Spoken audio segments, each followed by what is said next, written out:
Hello students, आज हम बात करेंगे करंट इलेक्ट्रिसिटी के हीटिंग इफेक्ट की। ठीक है जी, तो स्टार्ट करते हैं आज का नया टॉपिक। हमारे पास में है आज heating effect of electric current. Heating effect of electric current.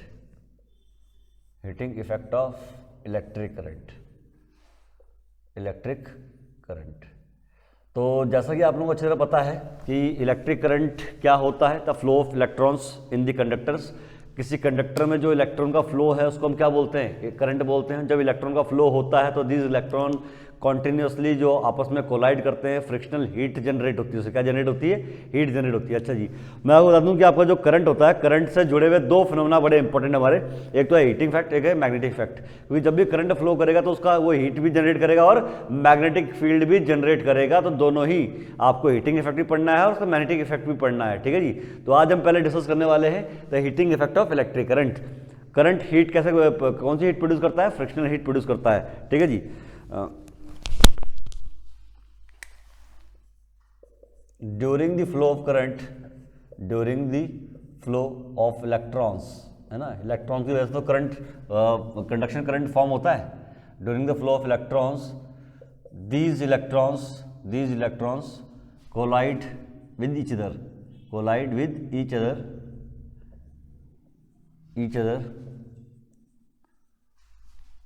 producing frictional heat।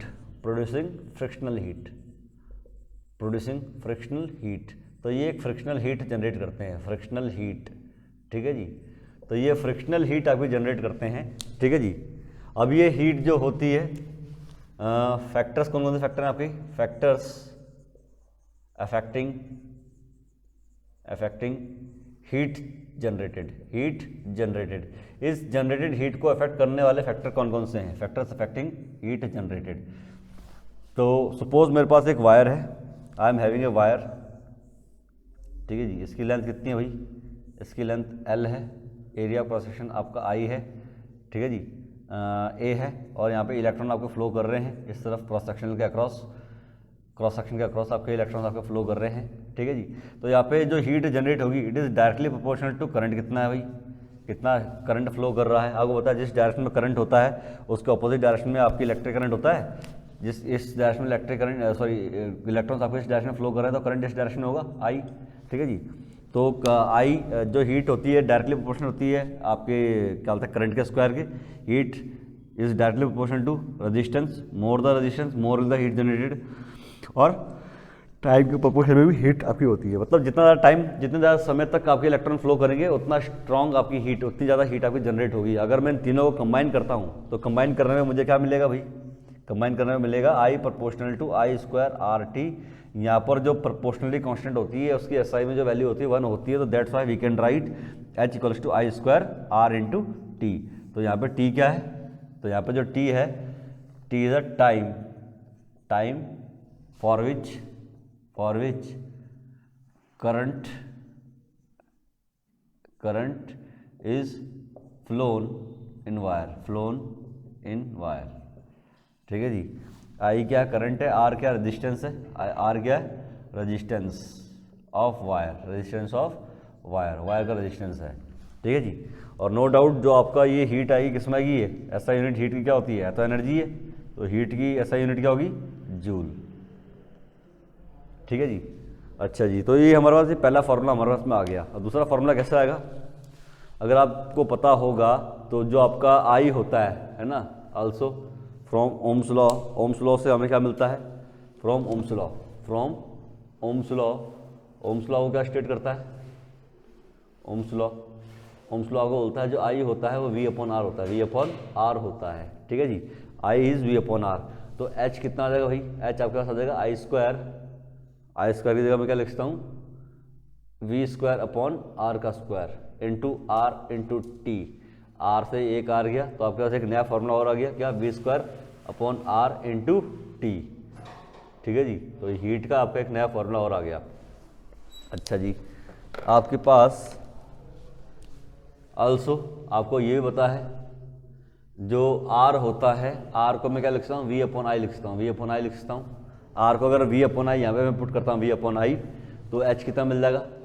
So H will be equals to I square, R की जगह V/I इंटू टी, आई से ये गया V into I into T, ये आपकी हीट आ गई, ये आपकी हीट जनरेटेड आपकी आ गई। ठीक है जी, तो इसी का ध्यान रखेंगे। आपके पास तीन फार्मूला आ गए, एक फार्मूला आपके पास में ये है, एक फार्मूला आपके पास में ये है, एक ये फार्मूला आपके पास में है। ठीक है जी, तो इन तीनों फार्मूला का आपको दिमाग में रखना है। हीट जनरेशन के जो चीज़ आपको दी हुई है उसके अकॉर्डिंग, जो चीज़ आपको डाटा दिया हुआ है, अगर आपको करंट दिया हुआ है, रेजिस्टेंस दिया हुआ है, टाइम दिया हुआ है, तो आप ये वाला फार्मूला यूज़ करेंगे हीट जनरेशन के लिए।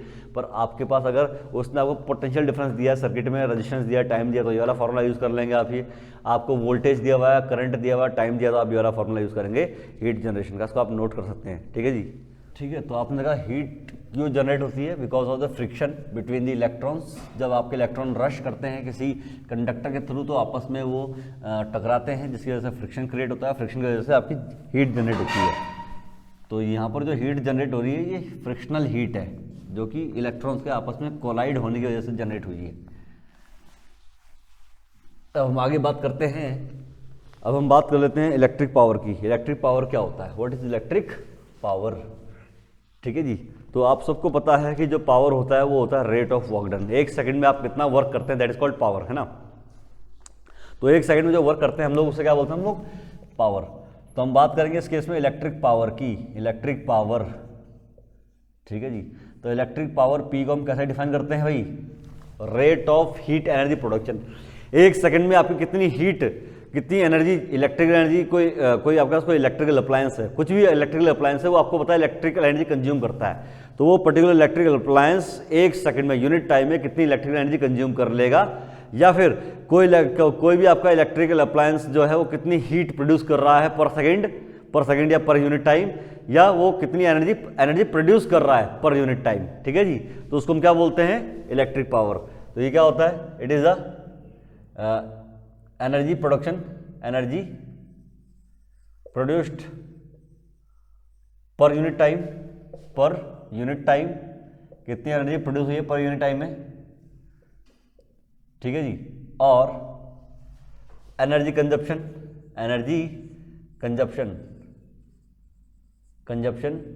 पर यूनिट टाइम, और तीसरा वो क्या है? और ठीक है जी, ये आप दो डेफिनेशन में फोकस करेंगे फिलहाल अब ये भी हम लोग। तो कितनी एनर्जी उसने कंज्यूम की है किसी इलेक्ट्रिकल अप्लायंस ने पर यूनिट टाइम में, या फिर किसी डिवाइस ने कितनी एनर्जी प्रोड्यूस की है पर यूनिट टाइम, तो that is called electric power. Electric power. तो हम कह सकते हैं कि जो इलेक्ट्रिकल पावर है वो क्या है भाई? इलेक्ट्रिकल पावर क्या है? रेट ऑफ हीट प्रोडक्शन, कितनी हीट वो जनरेट कर रहा है पर यूनिट टाइम। अगर मैं इलेक्ट्रिकल अप्लायंस की बात करूं तो कोई भी इलेक्ट्रिकल अप्लायंस है वो कितनी हीट जनरेट कर रहा है पर यूनिट टाइम, इसको हम पावर कह सकते हैं। समझ गए ना? अच्छा जी। और एच अपॉन टी भी लिखता हूँ मैं इसको, एच अपॉन टी सिंपली। ठीक है जी, एच अपॉन टी। तो यहाँ से आपको क्या मिलेगा? पावर के तीन फॉर्मूला मिलेंगे। एच का फॉर्मूला क्या होता है? I square R into T upon T, T से टी गया, तो पावर का फॉर्मूला क्या मिलेगा भाई? I square R. क्या मिलेगा? आई स्क्वायर आर। सिमिलरली आगे बता है पावर क्या होता है? पावर जो आपका हीट जनरेशन होता है V square upon R into T भी होता है, और में टी हटा देंगे तो वी स्क्वायर अपॉन आर आपका एक नया फॉर्मूला बन जाएगा। ठीक है जी। एक तरह से पावर का एक फॉर्मूला और होता है, आपका हीट का फॉर्मूला होता है V into I into T. उसमें से अगर मैं टी को हटा दूँ, टी से डिवाइड कर दूँ उसको, तो आपके पास एक फॉर्मूला और बन जाएगा वी इंटू आई। तो ऐसे बोलते हैं इलेक्ट्रिक पावर। ये तीन फॉर्मूला आपको मिलेंगे। ठीक है जी। तो आई होप कि आपको समझ में आ गया होगा।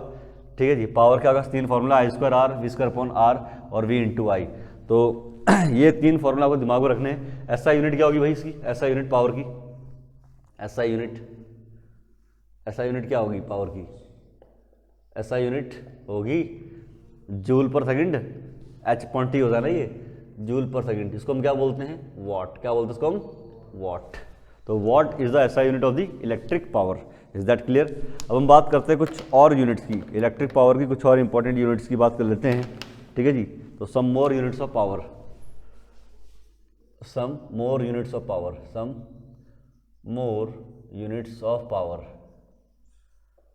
कुछ और यूनिट्स ऑफ पावर की देख लेते हैं उसको जरा वन बाय वन। जो पहली यूनिट है that is called kilowatt. Kilowatt, एक किलोवाट में 1000 वाट होते हैं। कितने होते हैं? 1000 वाट या 1000 जूल पर सेकंड होता है। अगर आपको इलेक्ट्रिकल अप्लायंस 1000 जूल कंज्यूम कर रहा है पर सेकंड तो हम क्या बोलेंगे? 1000 वाट की पावर है। ठीक है जी। इसके अलावा होता है मेगावाट। क्या होता है, मेगावाट। मेगावाट में आपके होते हैं 10⁶ वाट, मतलब 10 लाख जूल पर सेकंड को कंज्यूम कर रहा है, तो दैट इज कॉल्ड मेगावाट। समझ गए ना। इसके अलावा होता है हॉर्स पावर। एक हॉर्स पावर में कितनी पावर होती है भैया, 746 वाट होती है। तो आई होप कि आपको समझ में आ गया होगा किलोवाट, मेगावाट और हॉर्स पावर में कितने आपके वाट होते हैं। ठीक है, अब हम आगे बढ़ते हैं। तो हमारे पास नेक्स्ट टॉपिक है some more units of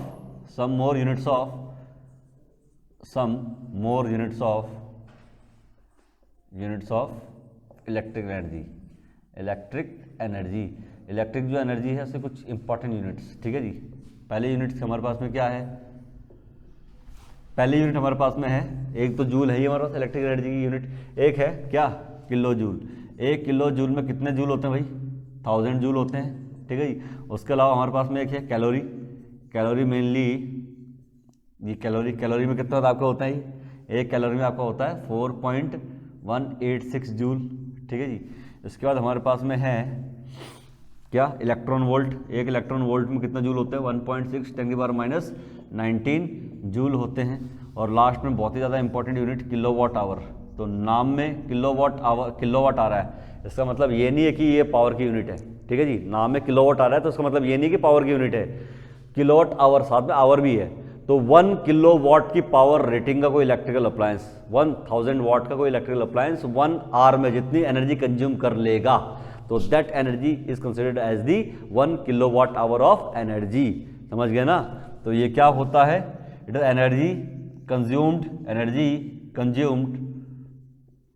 consumed by an electrical appliance, ठीक है जी, appliance of 1 kilowatt rating, 1 kilowatt power rating, जिसकी पावर रेटिंग कितनी हो, 1 किलोवाट की हो पावर रेटिंग इन 1 आवर, तो वो 1 घंटे में कितनी एनर्जी कंज्यूम कर लेगा। समझ गए ना। और एनर्जी कैसे निकालेंगे, एनर्जी कंज्यूम का, एनर्जी का फॉर्मूला होता है पावर इनटू टाइम। तो 1 किलोवाट की पावर है, 1 आवर का टाइम है, तो जो एनर्जी आ जाएगी वो कितनी आ जाएगी, एनर्जी आ जाएगी 1 किलोवाट आवर। समझ गए ना। तो 1 किलोवाट आवर समझ में आ गया होगा। तो 1000 वाट का क्या बोलते हैं रेटिंग का कोई इलेक्ट्रिकल अप्लायंस 1 आवर में कितनी इलेक्ट्रिकल एनर्जी कंज्यूम कर लेता है, वो होती है 36 lakh joule, 36 lakh of joule. तो उसको हम बोलते हैं 3.6 10⁻⁶ जूल एनर्जी होती है 1 किलोवाट आवर। समझ गए। इसी को हम बोलते हैं 1 unit of energy, 1 unit of energy. समझ रहे हो, 1 यूनिट, केजरीवाल बोल रहा है ना कि 300 जूल फ्री देगा वो, तो एक यूनिट का मतलब कितना होता है, 36 lakh of joule, 36 lakh of joule. समझ गए। तो फोकट के चक्कर में नहीं पड़ना भाई। 1 यूनिट ऑफ एनर्जी कितनी होती है, 1 किलोवाट आवर। आपको समझ में आ गया, कोई दिक्कत नहीं। इसी को हम बोलते हैं commercial unit of energy. Commercial unit क्यों बोलते हैं, क्योंकि जो हमारा बिजली का बिल आता है वो किस में आता है, यूनिट्स में तो आता है भैया। 1 यूनिट की कॉस्टिंग 7 या 8 रुपये होती है, तो आपका जितना भी बिल बनता है उसको 7 से मल्टीप्लाई, जितना भी आपने यूनिट कंज्यूम किया है उसको 7 या 8 से मल्टीप्लाई कर लो, तो आपको क्या आता है, बिल आपको बन जाता है ना। तो that's why it is known as commercial unit of energy. I hope कि समझ में आ गया होगा आप लोगों को। ठीक है। तो किलोवाट आवर पावर की यूनिट नहीं है, किलोवाट आवर किसकी यूनिट आपकी है, ये ध्यान रखेंगे आप लोग। ये आपकी एनर्जी की यूनिट है, इलेक्ट्रिक एनर्जी की यूनिट है। ठीक है जी, यहाँ तो कोई दिक्कत नहीं किसी को। ठीक है जी। हम बात करते हैं power rating of electric. Power rating की बात होगी, क्या डिस्कस करना था अभी, हाँ पावर रेटिंग। पावर रेटिंग क्या होती है, power rating of electrical appliance,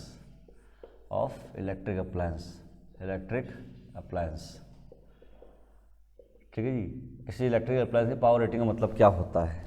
power आपने देखा होगा, कोई आप इंडासेंट बल्ब लेके आते हो, पीली रोशनी छोड़ने वाला बल्ब देखा, पुराने बल्ब पीली रोशनी छोड़ते हैं, जो सस्ते बिस्ते भी आते हैं, है ना, 10-20 रुपए के आते हैं।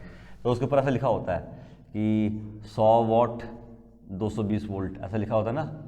इसका मतलब क्या होता है कि अगर आप उस बल्ब को 220 वोल्ट का वोल्टेज इनपुट दोगे तो आपको पावर आउटपुट कितनी देगा, वो 100 वाट की वो आउटपुट देगा।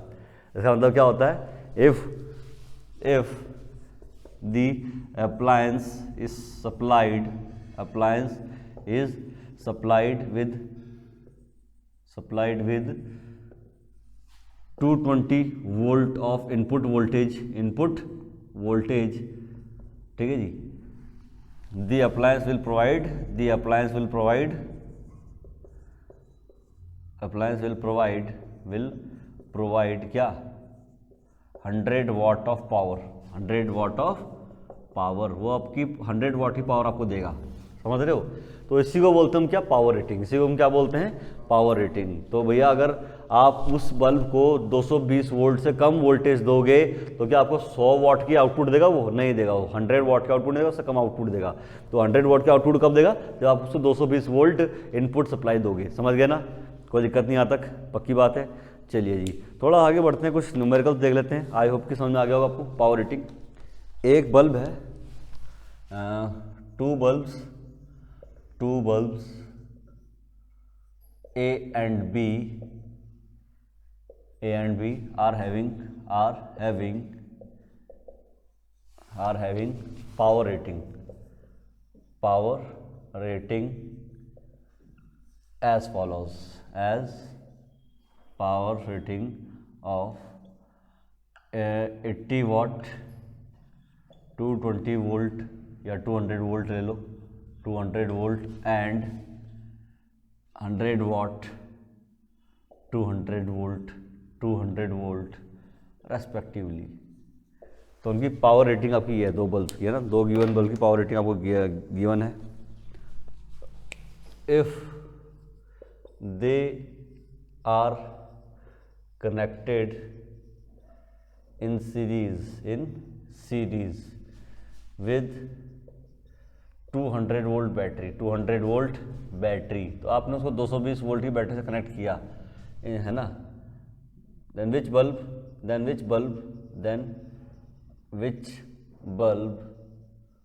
Will glow brighter, will glow, कौन ज़्यादा चमकेगा, विल ग्लो ब्राइटर, कौन सा बल्ब ज़्यादा ब्राइट ग्लो करेगा।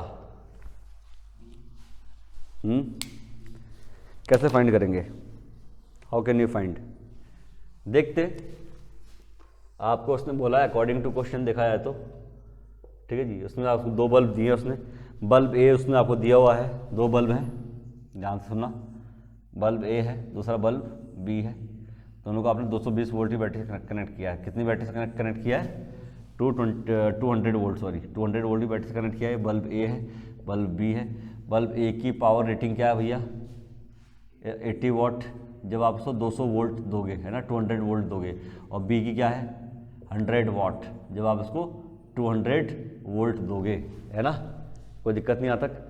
पर दिक्कत क्या है, सर्किट में बैटरी ही 200 वोल्ट की लगा रखी है आपने, बैटरी कितने वोल्ट की लगा रखी है, 200, और सीरीज में वोल्टेज डिस्ट्रीब्यूट होता है। वोल्टेज क्या होता है, तो दोनों ही जो बल्ब है उनको 200 वोल्ट से कम मिलेगा, 200 में से कुछ इसको मिलेगा, कुछ इसको मिलेगा, तो दोनों को वो वोल्टेज क्या मिल रही है, कम मिल रही है वोल्टेज, 200 वोल्ट नहीं मिल रही। अगर दोनों को 200 वोल्ट नहीं मिल रही तो ये 80 वाट के आउटपुट नहीं देगा और ये 100 वाट के आउटपुट नहीं देगा।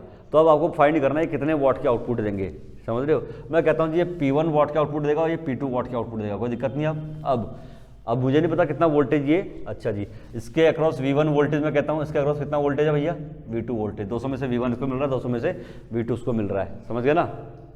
अब वो P1 आउटपुट दे रहा है, P2 आउटपुट दे रहा है, तो देखो कौन सा बल्ब ज़्यादा पावर आउटपुट दे रहा है, P1 ज़्यादा है कि P2 ज़्यादा है, उस हिसाब से बता देना आप कि कौन सा बल्ब ज़्यादा ग्लो करेगा, समझ गए ना, कोई दिक्कत नहीं यहाँ तक। तो अब बेसिकली आपको बताना क्या है, आपको बताना है कि भैया P1 की आउटपुट ज़्यादा है कि P2 का आउटपुट ज़्यादा है, P1 ज़्यादा है कि P2 ज़्यादा है, समझ गए ना। अच्छा जी, दोनों में से सेम करंट पास कर रहा है। पहले तो दोनों बल्ब का रेजिस्टेंस फाइंड कर लो, ये जो फिगर गिवन है यहाँ से रेजिस्टेंस फाइंड कर लो, है ना। फॉर बल्ब ए, अगर मैं बल्ब ए की बात करता हूँ, बल्ब ए की अगर हम बात करें तो उसका रेजिस्टेंस कितना होता है, रेजिस्टेंस होता है क्या, फॉर्मूला क्या होता है, फॉर्मूला होता है P बराबर V²/R। तो ये आपको कितनी, तो यहाँ से R का फॉर्मूला क्या देगा, R का फॉर्मूला है V²/P। तो पहले बल्ब का रेजिस्टेंस कितना हो जाएगा, R1 मान लें, V²। अगर आप उसको 200 वोल्ट दोगे तो ये आपको कितने आउटपुट देगा, 80 वाट के आउटपुट देगा, समझ गए। उसी तरह से फॉर बल्ब बी, अगर बल्ब बी की बात करें, ठीक है जी, बल्ब बी के लिए रेजिस्टेंस R2 मान लेते हैं, वो होगा V²/P। V² की वैल्यू कितनी भैया, 200। अगर आप उसको 200 वोल्ट दोगे तो आपको 100 वाट देगा। तो इतना ओम रेजिस्टेंस आ गया दोनों का, है ना। अब रेजिस्टेंस तो दोनों बल्ब का सेम रहेगा, कितना ही वोल्टेज आप उसको दो, 10 वोल्ट 2 वोल्ट दो, उसको 20 वोल्ट दो, 100 वोल्ट दो, उसको 200 वोल्ट दो, रेजिस्टेंस सेम रहेगा दोनों बल्ब का, समझ गए ना। तो अब आपने दोनों बल्ब का रेजिस्टेंस फाइंड कर लिया, इन दोनों बल्ब को आपने सीरीज में कनेक्ट किया हुआ है दोनों बल्ब को, तो इनका इक्विवेलेंट रेजिस्टेंस कैसे निकालेंगे, सीरीज में निकालते हैं R1 प्लस R2 से, समझ गए ना। R1 की वैल्यू कितनी है भाई, R1 की वैल्यू तुम्हारे पास में है 220, 200 का स्क्वायर अपॉन 80। R2 की वैल्यू कितनी है भाई, R2 की वैल्यू 200 का स्क्वायर अपॉन 100, ठीक है। 200 स्क्वायर कॉमन ले सकते हो, 200 का स्क्वायर कॉमन ले लो, अंदर क्या बचेगा 1/80 प्लस 1/100 बचेगा अंदर, ये इक्विवेलेंट रेजिस्टेंस आ जाएगा, कोई दिक्कत नहीं यहाँ तक, पक्की बात है। अगर इक्विवेलेंट रेजिस्टेंस आ गया तो क्या सर्किट में करंट फाइंड कर लेंगे हम लोग, सर्किट में करंट फाइंड हो जाएगा भाई। जब इक्विवेलेंट रेजिस्टेंस आ गया, इक्विवेलेंट रेजिस्टेंस आ गया ना, तो सर्किट में करंट फाइंड कर लो भाई, आई कितना होगा आई, ठीक है जी। आई कैसे फाइंड करते हैं भाई, आई को फाइंड करने का तरीका क्या है, आई, तो सर्किट में आई कैसे फाइंड करते हैं, आई होता है total voltage upon total resistance, Ohm's law, ठीक है जी।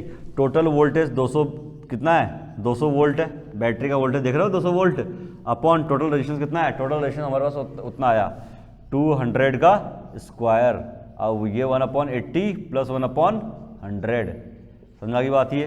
200 से एक 200 गया, हमारे पास आई कितना आ गया भाई, आई आ जाएगा 80 और 1000 याद आएगा 80 × 100, 80 × 100 अपॉन 200, अंदर आएगा कितना 80 प्लस 180, कितना आएगा 180, समझा की बात ये। तो हमारे पास में कितना आ गया भाई ये 1212 40 अपॉन 180, ठीक है जी। तो आ जाएगा 2/9 एम्पियर, करंट कितना आ गया भाई 2/9 एम्पियर, सर्किट में करंट कितना है 2/9 एम्पियर करंट है, कोई दिक्कत नहीं यहाँ तक, ठीक है। तो 2/9 एम्पियर हमने करंट कैसे निकाला, आई होप कि आप लोगों को क्लियर होगा, ठीक है। तो सर्किट में 2/9 एम्पियर करंट है, तो अभी इस सर्किट में करंटली 2/9 एम्पियर करंट दौड़ रहा है, ये करंट सेम करंट इस बल्ब से ही पास होगा, यही सेम करंट इस बल्ब से ही पास होगा, दोनों बल्ब से same amount of current pass होंगे, पता है ना। और हमें दोनों बल्ब का रेजिस्टेंस पता है, तो क्या मैं दोनों बल्ब की पावर आउटपुट फाइंड कर लूंगा। सो P1 कितना होगा, वो होगा I² × R1, I² की वैल्यू कितनी भैया 2/9, 4/81 इंटू R1 की वैल्यू कितनी है, R1 की वैल्यू हमारे पास में है कितनी, R1 की वैल्यू ये है 200 का स्क्वायर इंटू 200 का स्क्वायर अपॉन कितना है 80, है ना, कोई दिक्कत नहीं यहाँ तक। तो हम कर सकते हैं इसको 0 से 0 काट दो, 4 2 जा 8, कितना हो जाएगा ये 100 गुणा 20 अपॉन 100 गुणा 20 अपॉन 81, सॉल्व करेंगे तो कितना आ जाएगा भैया 100 गुणा 20 अपॉन 81, कैलकुलेटर में देखना 2000/81, 2000/81 कितना आता है, 2000/81 कितना आता है भाई,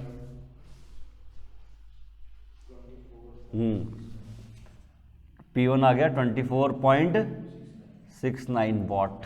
तो पहला बल्ब तो भैया इतने के आउटपुट दे रहा है आपको ये। उसी तरह P2 कैलकुलेट कर लेंगे, P2 कैलकुलेट करने के लिए क्या आपको पता है सर्किट में कितना करंट दौड़ रहा है, आई की वैल्यू आपने फाइंड कर ली है, यहाँ पर देख लीजिए आई की वैल्यू फाइंड कर रखी है आपने, I² × R2 कर देंगे तो सेकंड बल्ब की पावर आउटपुट आ जाएगी I² × R2, आई की वैल्यू कितनी है भाई 4 × 9 × 9 है ना, इंटू R2 की वैल्यू कितनी है, R2 की वैल्यू हमारे पास मैंने फाइंड करी थी 200 का स्क्वायर अपॉन 100, 200 का स्क्वायर है ना, यहाँ पर शायद हमें अच्छा 80 तो 200 का स्क्वायर 200 × 200 अपॉन 100, ठीक है 100 से हो जाएगा 2, ठीक है भाई 8 × 2 1600 अपॉन 9, जरा सॉल्व करेंगे कितना देगा P2, हाँ 81 कितना देगा ये 19.75 वाट। तो आपने देखा सेकेंड बल्ब कितने आउटपुट दे रहा है 19.75 वाट। तो कौन सा बल्ब ज़्यादा ग्लो करेगा P1 की P2, P1 ज़्यादा ग्लो करेगा क्योंकि सीरीज में आपको दिख रहा है P1 की आउटपुट ज़्यादा है, 24.6 या 24.7 वाट की आउटपुट दे रहा है, जबकि सेकंड बल्ब 19.75 की आउटपुट दे रहा है, तो पहला बल्ब ज़्यादा ग्लो करेगा। और गौर से देखेंगे, कमाल की बात है, ट्विस्ट यहाँ पे आ रहा है, कौन सा बल्ब ज़्यादा ग्लो कर रहा है? पहला बल्ब ज़्यादा ग्लो कर रहा है, और पहले बल्ब की पावर आउटपुट कितनी है? 80 वाट, और दूसरा बल्ब कितने वाट का है? 100 वाट का है। तो मतलब अगर मैं दो बल्ब को सीरीज में कनेक्ट करता हूं तो वो बल्ब ज़्यादा ग्लो करेगा जिसकी पावर आउटपुट क्या थी? कम थी, जिसकी पावर रेटिंग क्या थी? कम थी, तो वो बल्ब ज़्यादा ग्लो करता है। इस चीज़ का आप ध्यान रखेंगे बच्चों, इसको आप, ये हमारी इस स्टोरी का क्रक्स है, समझ रहे हो? हैंस, इसको मैं रेड से लिख रहा हूँ, hence in series a bulb with higher power rating, with lower power rating,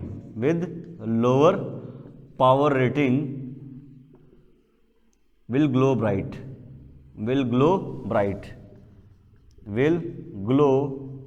bright, वो ज़्यादा तेज चमकेगा, ठीक है जी। जबकि एंड इन पैरेलल, जबकि पैरेलल में क्या होगा?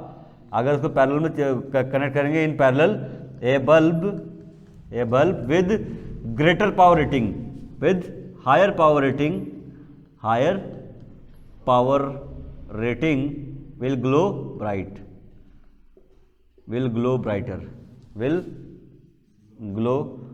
ब्राइट, समझ गए? तो कौन ज़्यादा ब्राइट ग्लो करेगा? ज़्यादा पावर रेटिंग का ज़्यादा ब्राइटली ग्लो करेगा, किसमें? पैरेलल में। और सीरीज में कम पावर रेटिंग का जो बल्ब है वो ज़्यादा ग्लो करेगा। तो आई होप कि बच्चों आपको समझ में आ गया होगा, यहाँ तक कोई दिक्कत नहीं है किस तरह से इस क्वेश्चन को हमने सॉल्व किया, ठीक है जी। तो इसको आप देख लीजिए। तो इस तरह के कई बार क्वेश्चन बन जाते हैं कि भैया सीरीज़ में फलाना पावर का और रेटिंग का अप्लायंस जुड़ा हुआ है, कौन ज़्यादा ग्लो करेगा, तो इस तरह आपके क्वेश्चन बन सकते हैं, ठीक है जी। तो ये था बच्चों इस चैप्टर हमारा इतना ही, मिलते हैं आपसे नेक्स्ट लेक्चर में, टिल देन बाय।